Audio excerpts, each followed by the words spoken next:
Work அவுட்டும் கரெக்டாக செய்கிறேன், டயட்டும் கரெக்டாக செய்கிறேன், ஆனால் எனக்கு ரிசல்ட்ஸே வரலப்பா.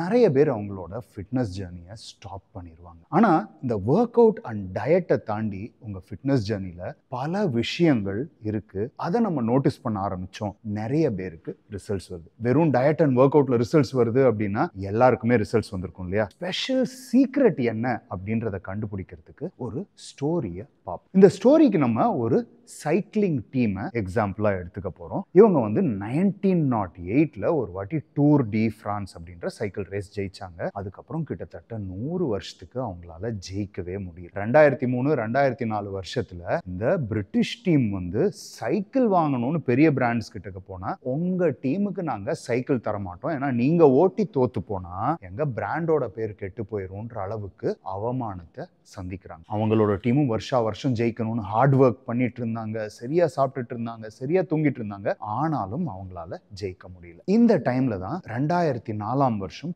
டேவ் பிரெயில்ஸ்ஃபோர்ட் கோச்சை இவங்க ஹையர் பண்றாங்க. அந்த சீக்ரெட் டெக்னிக்கு பேர் அவரு அக்ரிகேட் மார்ஜினல் கெயின்ஸ். அவர் என்ன சொல்றாருன்னா, நம்ம எவ்வளவுதான் பிராக்டிஸ் பண்ணாலும் சரியா சாப்பிட்டு தூங்கினாலும் ஒரு சைக்கிள் ரேஸ் ஜெயிக்கணும் அப்படின்னா அந்த ரேஸை ஜெயிக்கிறதுக்கு நூற்றுக்கணக்கான சின்ன சின்ன சின்ன சின்ன விஷயங்கள் இருக்கு. ஸோ நம்ம அந்த சின்ன விஷயங்கள் எல்லாத்தையும் ஒன்னொன்னா கண்டுபிடிச்சு அந்த சின்ன விஷயங்கள்ல 1% இம்ப்ரூவ்மெண்ட் கொண்டு வந்தோம்னா போதும், இது எல்லாமே சேர்ந்து டீம் செமையா பெர்ஃபார்ம் பண்ணும். ஃபர்ஸ்ட் டீமோட ஜாயின் பண்ண உடனே எல்லாரும் சேஞ்ச் பண்ற மாதிரி என்ன மாதிரி டயரு, அப்புறம் டயரோட சர்க்கம்ஃபரன்ஸ் என்ன வைக்கலாம், சைக்கிளோட வெயிட் எவ்வளவு இருக்கலாம், எந்த மெட்டீரியல்ல பண்ணலாம், இதெல்லாம் ஒரு பக்கம் நடக்குது. எந்த டைமுக்கு அவங்களோட அத்லீட்ஸ் தூங்குறாங்க, எந்த மாதிரி பெட் யூஸ் பண்ணா அவங்களால பெட்டரா தூங்க முடியுது, என்ன மாதிரி தலகாணி யூஸ் பண்ணா அவங்களால பெட்டரா தூங்க முடியுது, அவங்களோட தூக்கத்தை இம்ப்ரூவ் பண்றாங்க. அவங்க ரேஸ் அண்ட் பிராக்டிஸுக்கு போடுற ட்ரெஸ் மெட்டீரியல், எந்த மாதிரி மெட்டீரியல் போட்டா அவங்களோட பர்ஃபார்மன்ஸ் ஜாஸ்தி ஆகுது அப்படின்னு ஒரு மெட்டீரியலா ஒரு இண்டிவிஜுவலுக்கும் மெஷர் பண்ற டீம். அப்படின்னா எல்லாருக்கும் ஒரே மெட்டீரியல் சூட் ஆகணும்னு இல்ல, அவுட்டோர் ரேசர்ஸுக்கு இன்டோர் ரேசிங் சூட்டை போட்டு அவங்கள ரேஸ்க்கு ப்ராக்டிஸ் கொடுக்குறாரு. இன்னைக்கு வந்து இந்த சைக்கிளிஸ்ட் அப்படின்னு ஒன்று இந்த ஸ்கின் டைட் ஒரு மெட்டீரியல் எல்லாரும் போட்டு நம்ம பார்க்குறோம் இல்லையா, இந்த மெட்டீரியலை போட்டு ரேஸ் பண்ணால் இன்னும் பெட்டராக நம்மளால ரேஸ் பண்ண முடியும் அப்படின்றத இன்ட்ரடியூஸ் பண்றாரு. சைக்கிள்ஸை ஸ்டோர் பண்ற ரூம் அப்படின்றது பிச் ஒயிட்ல பெயிண்ட் பண்ணிட்டு சைக்கிள்ஸோட கலர் எல்லாத்தையும் ஒயிட் ஆக்கிடுறாரு. ஏன் அப்படின்னா இத்தினூண்டு டஸ்ட் இருந்தா கூட அது கிளியரா தெரியும். என்ன சாப்பிட்றாங்க இவங்க, பிராக்டிஸ் பண்ணும்போது உடம்புல ஃபுல்லா லீட்ஸை கனெக்ட் பண்ணிட்டு எந்த ஸ்பீட்ல எப்படி மிதிச்சா டயர்ட் ஆகாம நிறைய மிதிக்கிறாங்க, எதுல மேக்சிமம் ஃபோர்ஸ் ஜென்ரேட் பண்றாங்க அப்படின்னு ஒரு நுணுக்கத்தையும் இவர் கண்டுபிடிக்கிறாரு. இவங்க வெளிநாட்டுக்கு ஒரு ரேஸுக்கு போறாங்க அப்படின்னா எந்த மெட்டீரியல் பெட், எந்த மெட்டீரியல் பில்லோ, எந்த பெட்ஷீட், என்ன ட்ரெஸ் போட்டு அவங்க தூங்குவாங்கன்றத கூடவே பேகேஜ் பண்ணி எடுத்துட்டு போறாரு. ஸோ புது ஹோட்டல் புது இடத்துல தூங்கும்போது அந்த தூக்கம் கூட காம்ப்ரமைஸ் ஆகக்கூடாது. இவ்வளோ சின்ன சின்ன சின்ன சின்ன விஷயங்களை அவர் ஃபோக்கஸ் பண்ணி 2008 பெய்ஜிங் ஒலிம்பிக்ஸ் 60% சைக்கிளிங் ரேசஸோட மெடல்ஸை பிரிட்டிஷ் டீம் ஜெயிக்குது. அடுத்து 2007லேருந்து 2017 வரைக்கும் ஒரு ஸ்டாட்டிஸ்டிக்ஸ் எடுத்து பார்க்கும்போது 66 கோல்டு மெடல் சைக்கிளிங்ல மட்டும் ஜெயிக்குது. டூர் டி பிரான்ஸ் அப்படின்னு சைக்கிளிங்கோட ஹையஸ்ட் வேல்யூட் ரேஸ் 5 வாட்டி ஜெயிக்குது.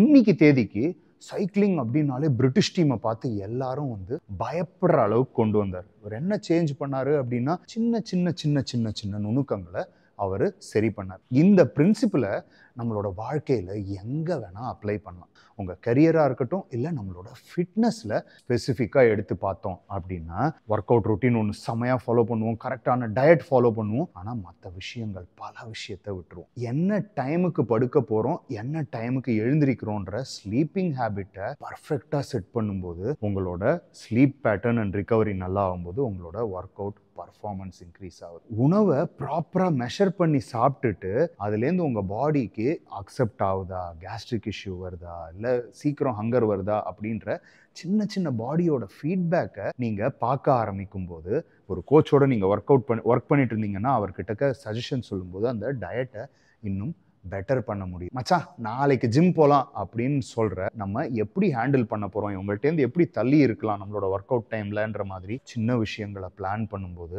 உங்க ஒர்க் அவுட்டோட மோட்டிவேஷன் லெவல் ஹையாயிரு. இதெல்லாம் செஞ்ச உடனே எப்பப்பா ரிசல்ட் வரும்? ஒரு ஐஸ் கியூப் எடுத்துட்டு வெயில்ல வச்சோம் அப்படின்னா ஒரு 2 நிமிஷத்துல ஃபுல்லா உருகி ஊத்திரும். ஒரு ஐஸ் கியூபை எடுத்து நம்ம ஒரு சில்லுன்னு இருக்கிற ரூம்ல வச்சோம் அப்படின்னா அதுலேருந்து ஒரு 2 டிராப் தண்ணியா உருக ஆரம்பிக்கிறதுக்கே ஒரு 1.5-2 நிமிஷம் வரைக்கும் ஆயிரும். ஆனா அடுத்த ஒரு 2 நிமிஷத்துல பாத்தீங்கன்னா ஃபுல்லா கரைஞ்சிரும். இது என்ன அப்படின்னா ஆரம்பத்துல நான் சொன்னேன்ல அக்ரகேட் மார்ஜினல் கெயின்ஸ். ஒரு வெயில்ல போடுறோம்னா ஆல்ரெடி டெம்பரேச்சர் ஹையா இருக்கு, பட்டுன்னு உருகிடுது. ஃபார் எக்ஸாம்பிள் நமக்கு ஃபேட் லாஸே ஆகல அப்படின்னும் போது ஃபேட் லாஸ் ஆகாம இருக்கிறதுக்கு உடம்புல 100 ஃபேக்டர் அப்படியே வெயிட் பண்ணிக்கிட்டு இருக்கு. இந்த எல்லா ஃபேக்டரையும் நம்ம என்னைக்கு தகர்த்தி எறிகிறோமோ அன்னைக்கு தான் ஃபேட் லாஸ் ஃபாஸ்ட் ஆக போகுது. இதெல்லாம் எப்போ அவன் ஒரே நாள்ல நடந்துருமா? இனிஷியலா அதுக்கு தேவையான ப்ராசஸஸ் நம்ம எல்லாத்தையும் செட் பண்ணி முடிக்கணும். அது ஒரு 1.5 மாசமோ 2 மாசமோ 3 மாசம் கூட ஒரு சில பேர் கேஸ்ல எடுக்கலாம். அதனால தான் வந்து எப்பவுமே நான் சொல்லுவேன், வெறும் வெயிட்டை பார்க்காதீங்க, உங்களோட ஸ்லீப் எப்படி இருக்கு, நீங்க எப்படி ஃபீல் பண்றீங்க, ஒர்க் அவுட் எனர்ஜி எப்படி இருக்கு, உங்களோட இன்ச்சஸ் மாறுதா அப்படின்னு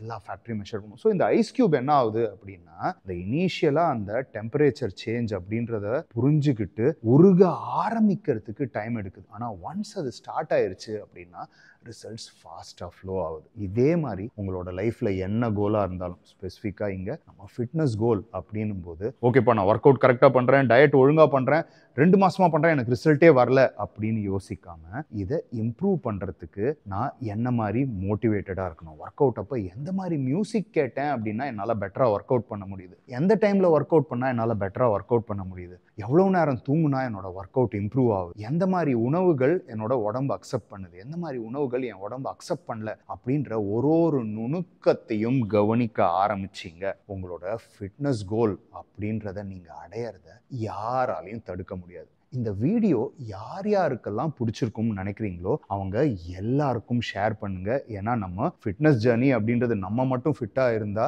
சந்தோஷமா இருக்கலாம். ஆனா நம்மளை சுத்தி இருக்கிறவங்க எல்லாருமே ஃபிட்டா இருந்தாங்க அப்படின்னா அந்த சந்தோஷத்தை பல மடங்கு பெருக்கலாம். ஃபிட்னஸை பத்தி உங்களுக்கு எந்த சந்தேகங்கள் இருந்தாலும் அதை மறக்காம கமெண்ட் செக்ஷன்ல போடுங்க. Until my next video, this is your Bigly, over and out.